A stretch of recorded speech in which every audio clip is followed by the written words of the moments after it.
दोबारा मुझे मत दिखाना, मैं केवल आपको पुत्र रूप में ही देखना चाहती हूँ। तो अब पुत्र रूप चल रहा है, समय आ गया चूड़ा कर्म का। चूड़ा मुंडन संस्कार होता है ना, चूड़ा कर्म संस्कार किया गया चारों भाइयों का। फिर होता है उपनयन संस्कार। जब बच्चा बड़ा हो जाता है तो पढ़ने के लिए उसको पठाते हैं, तो उनका उपनयन संस्कार किया गया। उसमें यज्ञोपवीत पहनाया जाता है और गुरु घर में उनको भेज दिया गया पढ़ने के लिए। सब तरह की विद्या प्राप्त की और विद्या प्राप्त करने के बाद रघुनंदन फिर अपने महलों में आ गए, अयोध्या में लौट आए। सब तरह की विद्या गुरुकुल में प्राप्त की।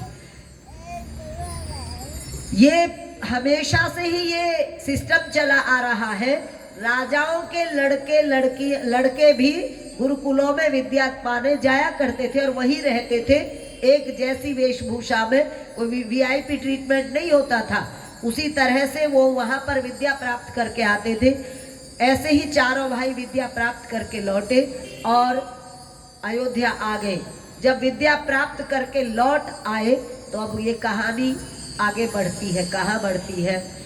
इधर रावण का अत्याचार फैलता जा रहा है। उसके दो राक्षस सुबाहु और मारीच, दो राक्षसों ने ऋषियों को परेशान कर दिया, तंग कर दिया। तो सारे ऋषि इकट्ठे होकर विश्वामित्र जी के पास आते हैं, बोले कुछ करो। विश्वामित्र ने ध्यान किया कि भगवान का अवतार हो चुका है। कहाँ हुआ? अयोध्या में। तो चलते हैं उनके पास। विश्वामित्र चल पड़ते हैं और अयोध्या आते हैं दशरथ जी के पास। दशरथ जी जब सुनते हैं तो अत्यंत प्रसन्न होकर उनका स्वागत करते हैं, सम्मान करते हैं और चारों पुत्रों को बुलाकर उनको आशीर्वाद दिलवाते हैं, उनके चरणों में नमन करवाते हैं और कहते हैं कि हे मुनि, मुझे आदेश दो, मैं आपकी क्या सेवा करूं। मुनि तो कुछ और ही लेकर आए थे। उन्होंने कहा मैं चाहता हूं कि आप अपने दो पुत्रों को मुझे दे दो। कौन से पुत्र? बोले राम को अनुज सहित मुझे दे दो। दशरथ घबरा जाते, बोले कुछ मांग लो, कि राजपाट मांग लो, धन मांग लो, पर राम को मुझसे जुदा न करो। बड़ी मुश्किल से गुरु वशिष्ठ उनको समझाते हैं और राम लक्ष्मण को विश्वामित्र लेकर चल पड़ते हैं। बताते हैं कि राम का अवतार किस लिए हुआ है। भी राम आए इसके लिए है, इनको देना तो पड़ेगा ही। राम लक्ष्मण आदेश पाकर पिता का विश्वामित्र जी के साथ चल पड़ते हैं और जंगलों में, वन में जब जाते हैं तो सबसे पहले कौन मिलती है जंगल में? ताड़का। देखी तो होगी रामलीला भी। सबसे पहले कौन सामने आती है? ताड़का। तो राम सबसे पहले वध करते हैं ताड़का का। फिर आगे चलते हैं, आगे चलकर सुबाहु और मारीच आते हैं। तो पहले एक आश्रम आता है, गौतम ऋषि का आश्रम। तो राम पूछते हैं ये किसका आश्रम है? विश्वामित्र बताते गौतम ऋषि का आश्रम है। उसके सामने एक पत्थर पड़ा है, शिला। वो शिला पड़ी है और उसकी पूरी कहानी विश्वामित्र जी सुनाते हैं कि ये अभिशप्त है, इसको पति का अभिशाप मिला है और राम इसका उद्धार तुमने ही करना है। राम वहां जाते हैं और उसको छूते हैं अपने पैर से। पैर से छूते ही वो शिला अपने असली रूप में परिवर्तित हो जाती है, अहिल्या बन जाती है। अहिल्या अपने असली रूप में आ जाती है। तो अहिल्या का उद्धार होता है। अहिल्या प्रार्थना करती है भगवान की और कहती है कि मुझे ये श्राप नहीं लग रहा, मुझे ये वरदान लग रहा है जो मेरे पति ने मुझे दिया। आज आपके चरण छूकर मैं पतित से पावन हो गई हूँ, मैं अति पवित्र हो गई हूँ, मैं धन्य हो गई हूँ जो आपके दर्शन मुझे मिले। मैं अपने पति के चरणों में बार बार नमन करती हूँ जिन्होंने मुझे ये दिन दिया है। अहिल्या के बाद सुबाहु और मारीच से भिड़ते हैं राम लक्ष्मण। सुबाहु का वध करते हैं, मारीच को बिना फर का बाण मारकर मारीच को 100 योजन फेंक देते हैं, वही मारीच जो सोने का मृग बना था। और राम चल पड़ते हैं, विश्वामित्र के आश्रम में रहने लगते हैं। कुछ समय तक ये चलता रहा। कुछ समय बाद एक दिन विश्वामित्र जी ने कहा दोनों को कि राम, जनकपुर में धनुष यज्ञ हो रहा है। धनुष यज्ञ की सूचना नहीं थी उनके पास, ना निमंत्रण था, लेकिन उनको वैसे ही कहीं से पता लगा विश्वामित्र जी को। उन्होंने कहा कि राम चलो हम जनकपुर चलते हैं, वहां पर धनुष यज्ञ हो रहा है, उसमें भाग जाएंगे। देखने जा रहे थे, भाग लेने नहीं जा रहे थे। पहुंच जाते हैं जनकपुर। ओम तत्सत, ओम तत्सत। धवल धाम मुनि पुरट पट सुघटित नाना भाव से निवास सुंदर सुदन सौभाग्य कई जात सियावर राम जय जय राम, मेरे प्रभु राम सीताराम। मंगल भवन अमंगल हारी, प्रभु सो दशरथ अजर बिहारी। जय सिया राम, जय जय सिया राम, अवध बिहारी राजा राम। जनकपुर में पहुंच जाते हैं। जनकपुर की शोभा देखकर राम लक्ष्मण अति प्रसन्न होते हैं। वहां के महलों की शोभा अलग है, जनकपुरी की शोभा अलग है, सीता जी के महल की शोभा अलग है। सुभग द्वारे सब पुलिस का पाटा, भूपि भीर नट मागध भाटा। साला है गैरत संकुल सब काला, सुर सचिव से नभ बहु तेरे। सरस सदन सब केरे, और बाहिर सर सरित समीपा।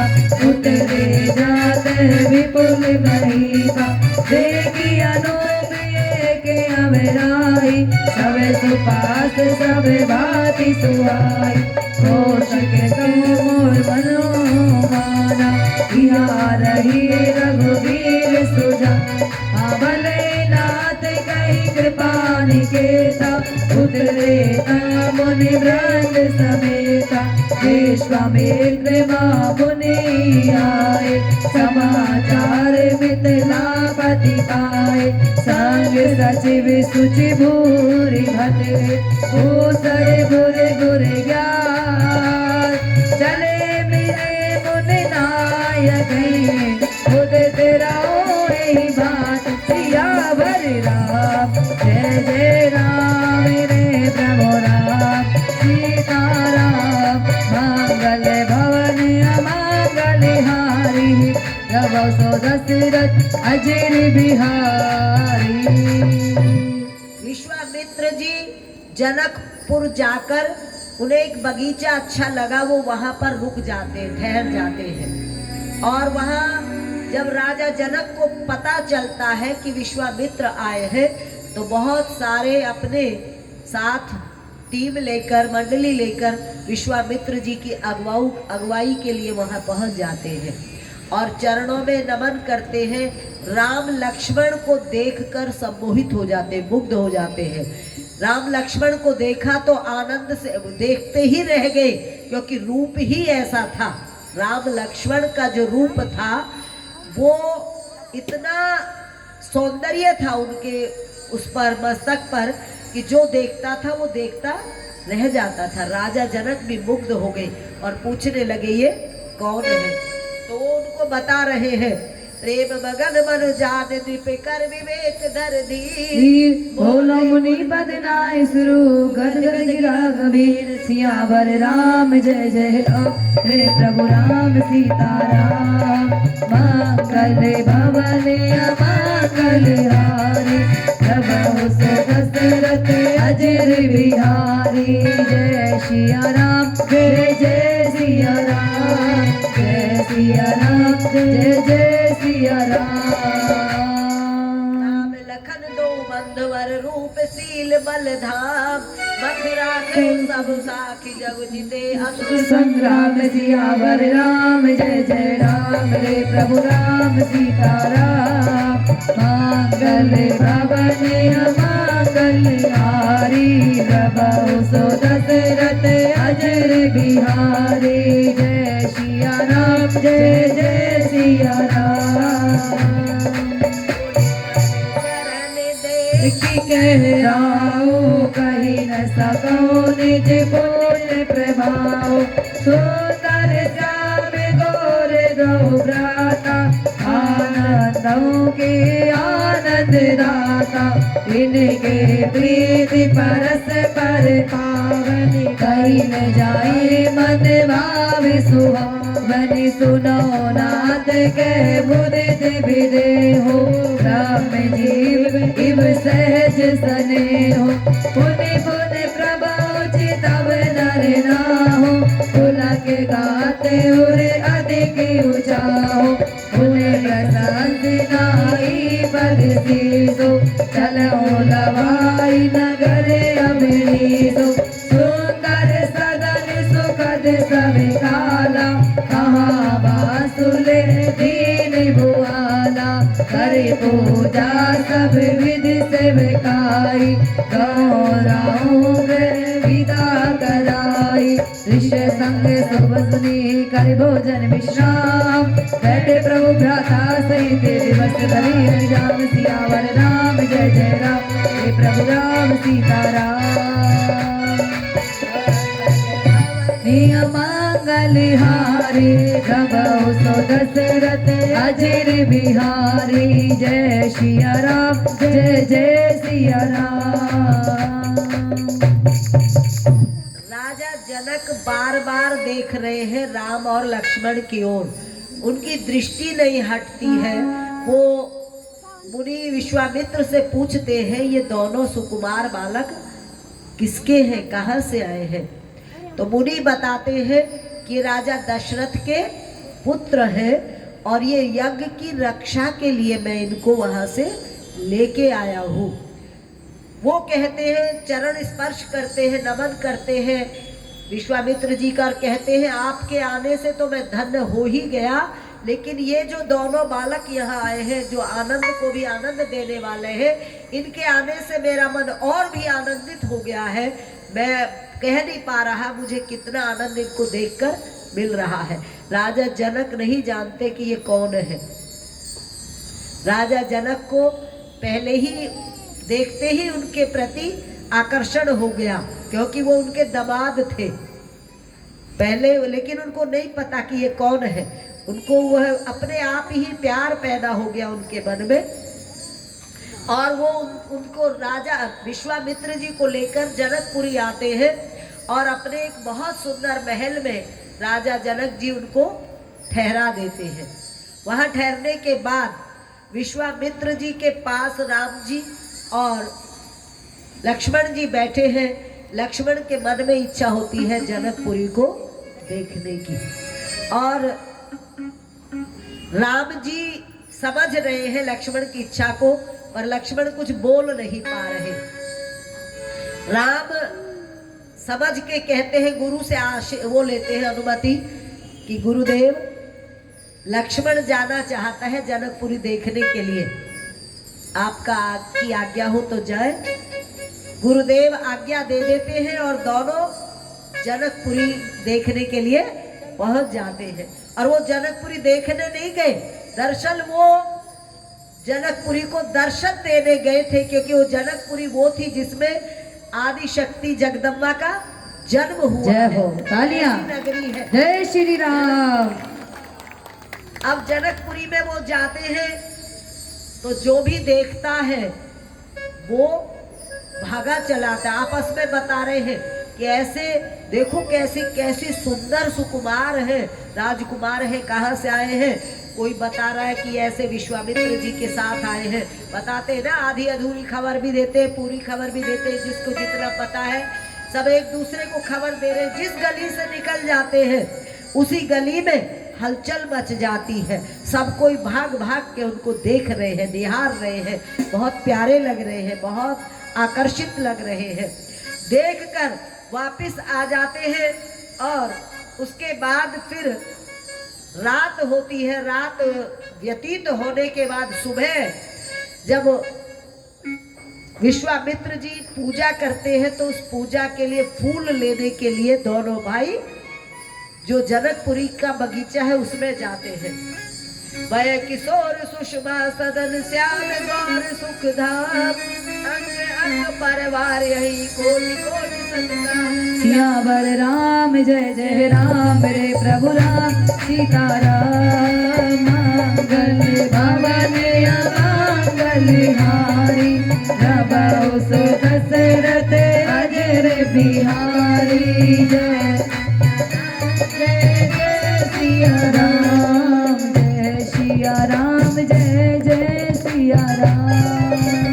आहि ते हम कहु सुनहु सखी इनकर दर्शन दूर यह संकटु तब होई जब पुण्य प्राकृत भूर सियावर राम जय जय राम रे प्रभु राम सीताराम मंगल भवन अमंगल हारे प्रभु सो दशरथ अजर बिहारी जय सिया राम जय जय सिया राम जय सिया राम जय जय सिया राम। आपस में चर्चा कर रहे हैं सब उनकी सुंदरता को देखकर, क्योंकि जो होना है ना वो आवाज आ जाती है सबके मन में। सबका मन हो रहा है ये तो इतने प्यारे बच्चे हैं, युवक हैं, राजकुमार हैं, सीता के लायक वर है, लेकिन राजा जनक ने इतना कठिन वो व्रत वो रख दिया है, शर्त रख दी है, ये पता नहीं धनुष तोड़ पाएंगे या नहीं तोड़ पाएंगे। सही तो सीता के योग्य वर यही है। राम को देखकर सब ऐसा बोल रहे हैं, लेकिन घबराहट है मन में कि संभव नहीं है ये धनुष तोड़ दे। धनुष इतना कठोर है और ये सुकुमार है, ये कैसे तोड़ेंगे धनुष। ये सारा दृश्य वहां चल रहा है और राम लक्ष्मण आकर विश्वामित्र जी के पास उनके चरण दबाते हैं। रात्रि का विश्राम चलता है और कथा चलती है और फिर सोते हैं। सुबह उठते हैं तो सुबह उठते हुए क्या करते हैं राम लक्ष्मण, सबसे पहले क्या करते हैं, उनके चरणों में सिर दबाते हैं, गुरु को प्रणाम करते हैं। देखिए हमें अपने बच्चों को ये संस्कार देने चाहिए कि जब उठे बच्चे तो माता पिता और गुरु को नमस्कार करें। चरण स्पर्श करना तो हमारे बच्चे बिल्कुल भूल गए हैं। माँ बाप के चरण स्पर्श भी नहीं होते, गुरु के चरण स्पर्श भी नहीं होते। तो ये अभ्यास, ये संस्कार देने बहुत जरूरी है। राम चारों भाइयों में ये पूरे संस्कार है, चारों भाइयों में ये पूरे संस्कार है। तो सुबह जब पूजा के लिए फूल की जरूरत होती है तो अनुमति लेकर राम और लक्ष्मण फूल लेने के लिए कहाँ पहुँचते हैं, वाटिका में पहुँच जाते हैं। और उस वाटिका में पहुँचते, देखो संयोग कैसा है, इधर से राम लक्ष्मण जा रहे हैं और उधर से सीता जी को आदेश देती है उनकी माँ सुनैना कि जाओ सीते गौरी पूजन करके आओ। विवाह से पहले गौरी पूजन की परंपरा है। पार्वती का पूजन का मतलब है कि ये आशीर्वाद लेना। तो वो पूजन के लिए 8 सखियों के साथ गौरी पूजन के लिए आ जाती है और वहां गौरी पूजन करती है। अभी पूजन कर ही रही थी, उनमें से एक सखी वहां से होती नहीं है कहीं इधर से उधर चली जाए, वो निकल गई और उसने जाके देखा दोनों भाइयों को। दोनों भाई देखकर वो मुग्ध हो गई, हतप्रभ रह गई और भागी भागी आई बताने के लिए कि हे सखी, ऐसे सुकुमार आए हैं जिन्हें देखकर ऐसा लगता है जैसे संसार में कोई इनसे सुंदर हो ही नहीं सकता। आके कहती है,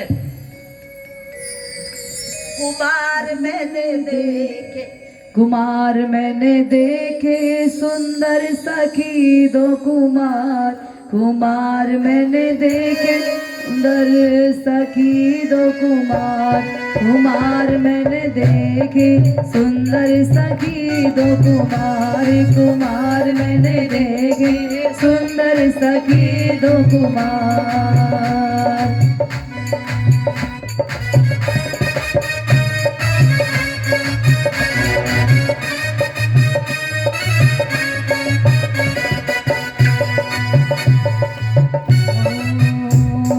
हाथों में फूलों का दोना सो है, हाथों में फूलों का दोना सो है, हाथों में फूलों का दोना सो है, सुंदर गले में सोहे हार, अरे गले में सोहे हार, सखीरी मैंने देखे सुंदर कुमार, सखीरी मैंने देखे सुंदर कुमार, कुमार मैंने देखे सुंदर सखी दो कुमार, कुमार मैंने देखे सुंदर सखी दो कुमार, कुमार मैंने देखे सुंदर सखी दो कुमार।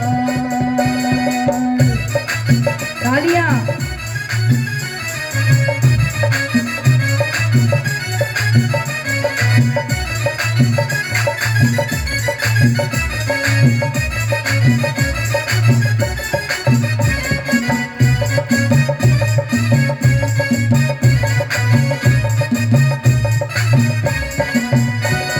सुंदर सलोने बाके रसीले, सुंदर सलोने बाके रसीले, सुंदर सलोने बाके रसीले, मोहलिए नरनार सखी, मोहलिए नरनार, सखीरी मैंने देखे दो कुमार, सखीरी मैंने देखे दो कुमार, कुमार मैंने देखे सुंदर सखी दो कुमार, कुमार मैंने देखे सुंदर सखी दो कुमार।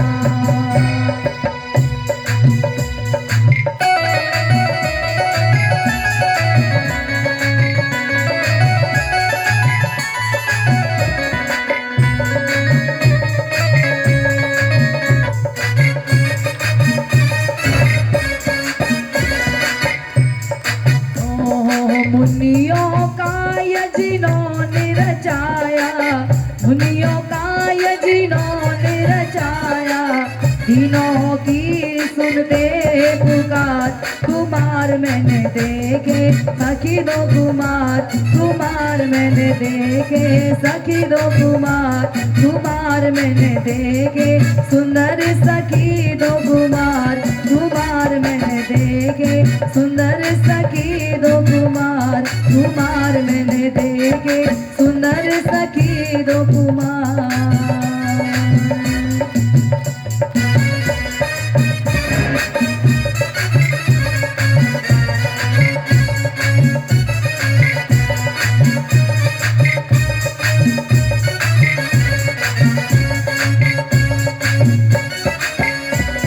भक्तों के जीवन संतों के प्यारे, भक्तों के जीवन संतों के प्यारे, भक्तों के जीवन संतों के प्यारे, सबके हैं प्राणे आधार, सबके हैं प्राणे आधार, कुमार मैंने देखे सुंदर सखी दो कुमार, कुमार मैंने देखे सुंदर सखी दो कुमार, कुमार मैंने देखे सुंदर सखी दो कुमार, कुमार मैंने देखे सुंदर सखी दो कुमार। जय श्री राम। जय श्री राम। सीता राम का प्रथम मिलन, पहला मिलन है ये, पहली बार मिल रहे हैं। वो सखी जब ये बताती है तो उसका शरीर कांप रहा है, वो सुंदरता वर्णित नहीं हो रही जो सौंदर्य राम का है, लक्ष्मण का है। सांवरे सलोने जो गोरे और सांवले की एक जोड़ी वहां पर है, क्या सुंदरता रही होगी हम कल्पना ही कर सकते हैं। वो कहती, वो कांप रही है, उसके अधर कांप रहे हैं बोलते हुए। वो उसकी कंपन को देखकर सीता जी देखती है कि आखिर ऐसी क्या बात है।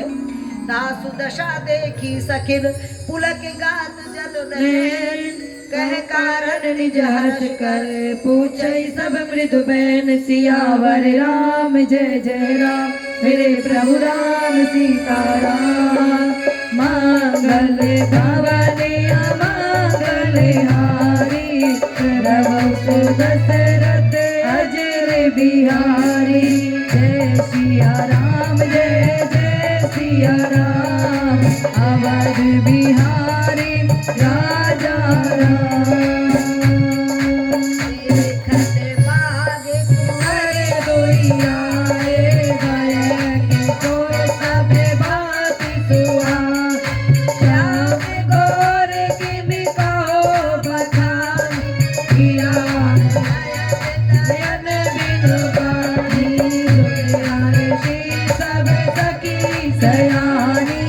अति उत्कंठा जानी एक कही नभ सुत दयाली सुने जो मुनि संग आए काली जिन निज रूप मोहनी नारी कीन स्वयं बस नगर नर नारी भरत छवि जय पे सब लोगो अवश्य देख जोगो सासु वचन अतिशय ही सुहाने तरस लागी लोचन अकुलाने चलिया करी प्रिय सखी सोई प्रीति पुरातन न कहीं न कोई सुमृति नाद वचन उपजी प्रीति पुनी सखी बिलोक सकल दसी जन सिमरवी सभी सियावर राम जय जय राम रे प्रभु राम सीताराम मंगल भवनिया मंगल हारी प्रभु सो दशरथ अजर बिहारी जय सिया राम जय जय सिया राम जय सिया राम जय जय सिया राम। जब उसकी ये स्थिति देखती है तो उससे पूछते हैं क्या हुआ। वो बता रही है, कहते कैसे उसका रूप का वर्णन करूं, क्योंकि आंखों ने देखा है तो आंख बता नहीं सकती, और जो बता रही है जिह्वा वो देख नहीं सकती, तो इसलिए असली रूप का कोई वर्णन नहीं हो सकता। दो ऐसे कुंवर हैं जो बाघ देखने के लिए आए हैं, और कल वही कुंवर जनकपुरी देखने आए थे, और जिसने भी उनको देखा वो देखता रह गया। कल ये चर्चा नगर में भी थी और आज वो यहाँ आ गए हैं। सीता जी को कहते हैं, कहती है वो सखी कि सीता एक बार तुम भी देखो, देखने लायक है। सीता का मन कर पड़ता है, सीता के मन में अपने आप प्रेम पैदा हो जाता है। नारद जी ने उनको जो वचन बताया था, कहा था, नारद के वचन याद आ जाते हैं और सीता को लगता है कि जो आया है कहीं ना कहीं उसका मुझसे कोई संबंध है, ऐसी फीलिंग उसको आने लगती है सीता जी को। और सीता जी चल पड़ती है। कैसे चलती है?